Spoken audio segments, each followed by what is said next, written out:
Donc bonjour à tous, on se retrouve aujourd'hui aux Utopiales 2019 en compagnie de Joe Walton et d'Hélène Bury pour la traduction. Bienvenue à vous. Donc aujourd'hui on va parler de Pierre de Vie qui est paru cette année donc aux éditions de Noël. Est-ce que vous pouvez nous expliquer un petit peu comment est né ce roman? Comment vous avez eu cette idée? So I wrote Lifeload a long time ago, right after I wrote Tooth and Claw. And the idea for the novel came out of thinking about time zones. I was jet lagged, I was thinking about time zones, I was thinking about magic, and I started thinking about magic time zones. So that's where the book got its origin. Alors effectivement, j'ai écrit Pierre de Vie il y a très longtemps, juste après Des Griffes et des Crocs. J'étais moi-même décalée, enfin le décalage horaire c'était une horreur. Du coup j'ai commencé à penser à des zones de temps. Ensuite j'ai pensé à de la magie et j'ai mis tout ensemble et ça fait des zones où le temps est différent selon où on se trouve et lié à la magie également. Et au niveau de l'intrigue, est-ce que vous pouvez nous en dire quelques mots? Okay. I was tired of adventure stories with adventure plots. And I thought that it would be interesting to write a domestic story in a fantasy world. It turned out to be very hard. It's not easy to write a domestic story in a fantasy world, so the plot kind of got a little out of hand.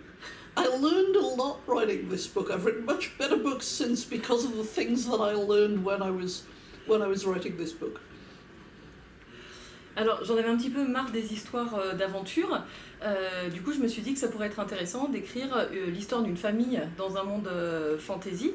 Et au final, c'est hyper difficile à faire. Et du coup, l'histoire m'a un petit peu échappé quand je l'ai écrite. Et du coup, j'ai appris plein de choses en écrivant ce roman. Et depuis, j'ai écrit des romans bien meilleurs. C'est peut-être un petit peu dur. Maybe you're being a bit harsh, saying that you wrote much better books since then. Yeah, well, no, I learned a lot writing this book. J'ai beaucoup appris en écrivant ce roman, vraiment. Dans ce roman, on croise Annette, qui est un de vos personnages principaux, voilà. Et elle n'a pas vraiment un caractère très simple, très facile. Comment est-ce que vous pouvez nous dire quelques mots sur elle? Comment est-ce que vous l'avez créée? Est-ce qu'elle représente quelque chose de spécial? So, she is an older woman. She's a grandmother. And that's unusual. I wanted to write a book that was about a middle-aged woman who is Taveth, who is the main character, the main perspective for the book. And so I wanted to balance that by having an old woman character and also children. And so she is a grandmother who went away. And because of the strange way that the world works, she's been away for about 15 years of her time, but nearly 200 years of the time in the village where she comes back. So she has different expectations, different beliefs, different thoughts about how things should be, and her return is very disruptive. Alors effectivement, c'est un personnage qui est assez âgé, c'est une grand-mère, c'est assez inhabituel. En fait, je voulais vraiment un roman où le personnage central et dont on verrait le point de vue le plus souvent était quelqu'un d'un âge moyen. Et pour trouver un équilibre avec ce personnage-là, il me fallait un personnage plus âgé et des enfants. Donc elle, c'est une grand-mère qui a quitté le village et à cause de ce monde où le temps ne passe pas de la même façon selon où on se trouve, elle est partie 15 ans de sa vie, mais pour sa famille, ça fait 200 ans qu'elle est absente. Et du coup, forcément, quand elle revient, elle n'a pas les mêmes attentes et les mêmes croyances que sa famille. Et du coup, elle va un petit peu chambouler le monde de cette famille quand elle revient. And also, when I was writing the book, I'd been reading about teenagers who self-harm, who cut themselves and mutilate themselves. And there was just a passing remark in this article that I was reading that older people also do this. And I thought it would be interesting to have a character who was an older person who was like that, who had that impulse to self-harm, to cut. Because when you read about that in fiction, it is always young people, but in fact, there are older people who do it, people who've been doing it all their lives. So she's somebody who can't look at a knife without wanting to cut herself, which is horrible and difficult. But it's part of who she is. She's a very prickly, difficult person who's had a very difficult life experience with a plague early in her life, throwing her life off the course that she would have wanted it to take. Alors quand j'ai écrit ce roman, à cette époque-là, je lisais aussi des articles sur des adolescents qui se faisaient du mal, qui s'automutilaient et qui se coupaient. Et il y avait une remarque dans cet article qui disait que ça arrivait également aux personnes âgées. Et je me suis dit que ce serait intéressant d'avoir un personnage comme ça, plus âgé, et qui aurait ce besoin de se couper. Dès qu'elle voit un couteau, elle pense à ça. Et finalement, quand on voit ce genre de personnage dans des romans, c'est toujours des jeunes. Mais comme ça concerne également les personnes âgées, c'est ça qui m'a intéressée. Donc elle voit un couteau, elle a envie de se couper, et c'est difficile pour elle à vivre forcément, mais ça fait partie d'elle. Elle a eu une vie très difficile, sa famille a été décimée quand elle était jeune, et ça a complètement chamboulé le cours de sa vie, et suite à ça, effectivement, elle a des petits problèmes dont se couper. C'est finalement pas le seul problème auquel elle se heurte, puisqu'il y a quand même tout la thématique du temps, avec le temps qui s'écoule de façon différente. Yes. Her trouble with the gods, yes. Donc on découvre la différence étonnante entre les territoires situés à l'ouest et ceux à l'est. Donc à l'est, le temps s'écoule lentement et inversement. So they one part where it's slower and the other it's faster. Yes. Pourquoi ce choix? Pourquoi l'est plus l'ouest? Comment est-ce que vous avez créé cette distorsion temporelle? Well, it was thinking about time zones and magic, and I decided to have magic increase from west to east and time go the other way, so the time increases from east to west. And that just seemed like it would give me potentially interesting societies and interestingly balanced cultures with the magic, and not just magic but also human intelligence operating on one scale and time operating on the other, so that as you move east and west, everything is very different. And of course it's a cylinder, so north and south are all in the same place and much nearer. You saw the cover. Okay. I'm not sure about the north and south. It goes around. Okay, so north and south are the same. Essentially, yeah. Ah, ok. Ok. Alors effectivement, donc je pensais à cette idée de time zone, je vais pas y arriver en français. Zone temporelle. Zone temporelle. Ouais, d'accord. Et de magie, mais il y a, tu sais, quand on est jet lag, enfin bref, je pense qu'il y a un autre mot, mais je ne trouve plus. Donc j'avais ces deux idées en tête. Du coup, je voulais que de l'ouest vers l'est, la magie augmente, et de l'est vers l'ouest, ce soit le temps qui passe plus vite.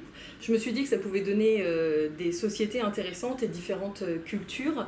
Je voulais vraiment que ça parle de magie et aussi que ça affecte l'intelligence humaine, puisque la magie et le temps ne sont pas sur la même échelle du coup. Quand on passe d'une société à l'autre, tout change, et la magie et le temps.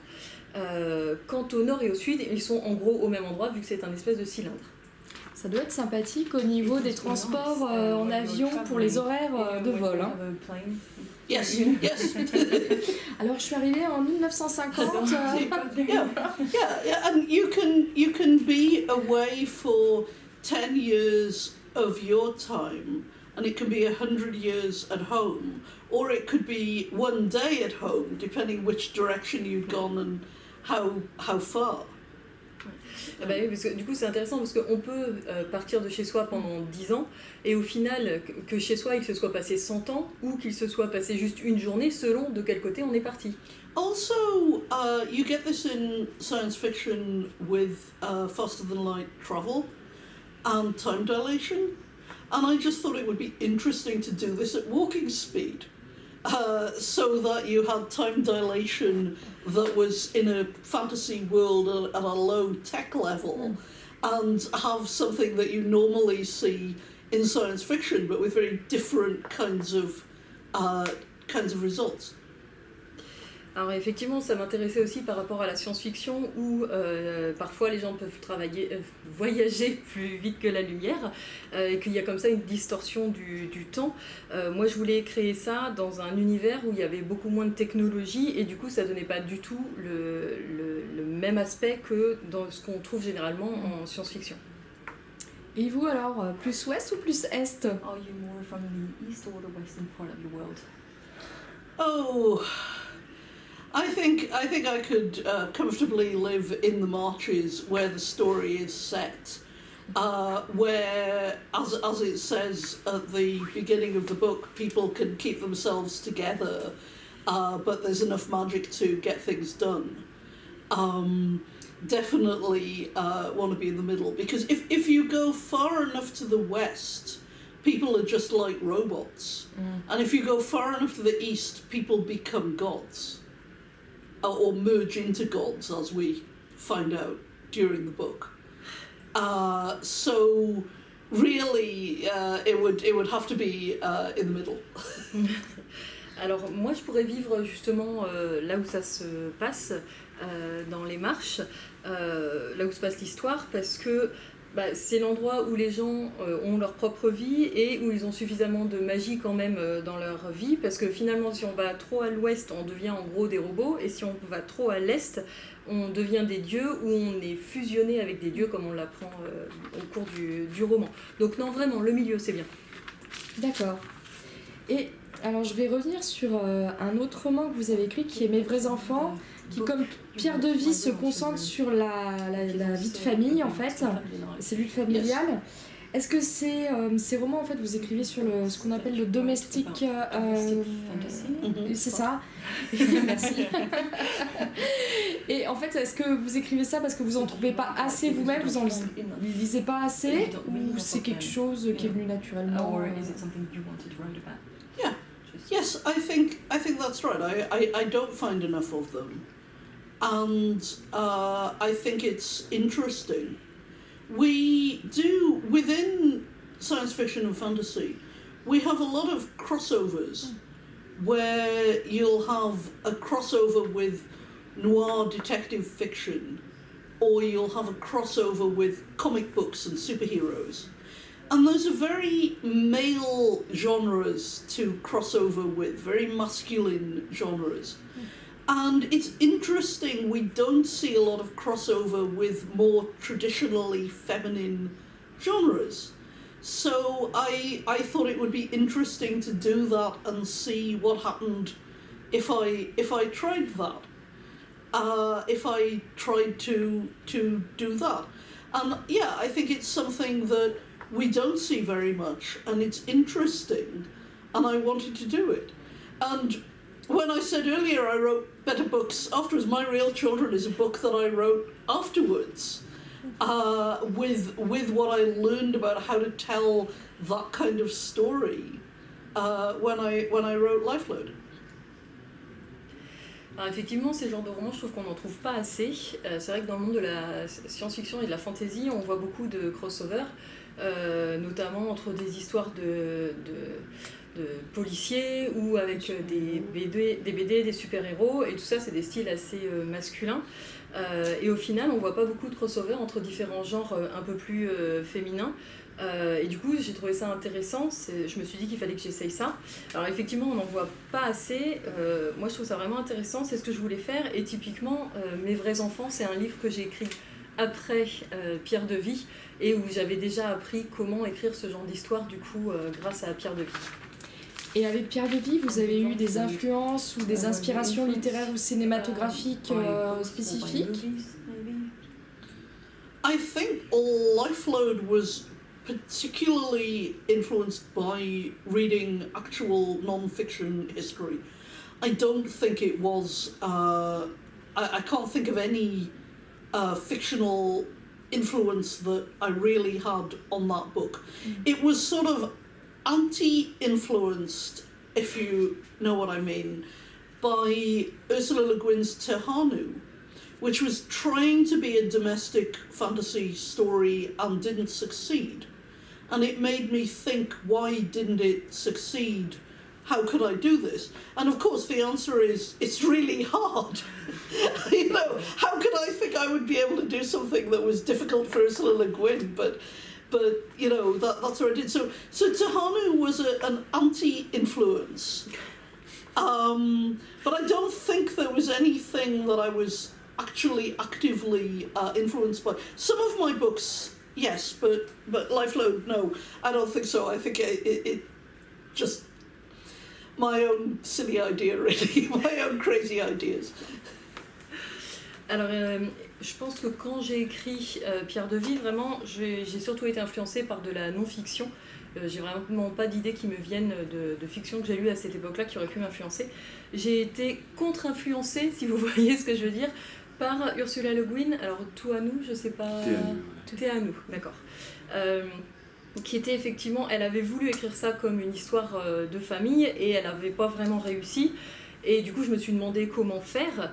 Et la réponse, en vrai, c'est que c'est extrêmement difficile. Comment j'ai pu me dire que si elle n'avait pas réussi, moi j'y arriverais facilement? Non, bah non, c'était très difficile.